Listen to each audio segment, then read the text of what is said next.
Pozdrav svima, dobrodošli nazad na moj kanal. Danas pravimo jedan super kolač sa borovnicama koji će vas osvojiti svojim mekim, sočnim ukusom i aromatičnim notama cimeta i vanila. Ako ste spremni, idemo zajedno, korak po korak.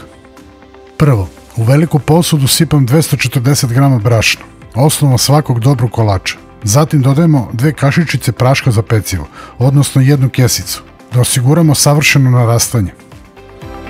U brašno ubacujemo otprilike 3/4 kašičice soli koja će istaknuti sve ostale ukuse. Sada dodajemo 1 kesicu cimeta i ručno mešamo sve suve sastojke. Da li ste znali da cimet nije samo začin sa lepim mirisom? Poznato je da ima antioksidativna svojstva i da može pomoći u regulaciji nivoa šećera u krvi. Kako vi najčešće koristite cimet u svojoj kuhinji? Podelite vaš savjet u komentarima ispod videa. Ako vam se sviđa ovaj početak, lajkujte video i pretplatite se na kanal. Vaša podrška mi puno znači.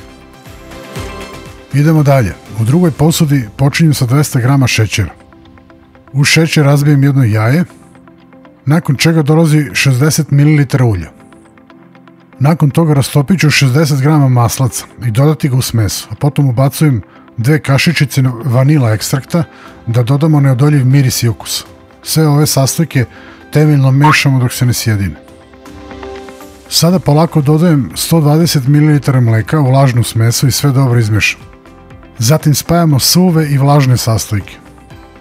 Na kraju dodajem 180 g svežih borovnica i lagano ih mešam u smesu. Ovdje više ne koristimo mikser nego lagano ručno mešam. Pripremite mali pleh dimenzija 20 x 20 cm i obložite ga papirom za pečenje. Sada sipajte smesu u pleh. Ako želite, na vrh možete dodati još nekoliko borovnica ili čak malo čokoladnih dugmića za dodatnu dozu slatkoće i estetike. Zagrejte renu na 180 stepeni i pecite kolač oko 40 minuta, dok ne dobije zlatno smeđu koricu i ne osjetite fantastičan miris u kuhinji. Naravno, uvijek možete provjeriti sa čačkalicom, možda bude 5 minuta pre ili 5 minuta kasnije. Hvala vam na odvojenom vremenu za ovaj recept. Nemojte zaboraviti da ostavite komentar, lajkujte video i pretplatite se na kanal za još ukusnih i zabavnih recepata. Vidimo se u sljedećem videu i pozdrav svima!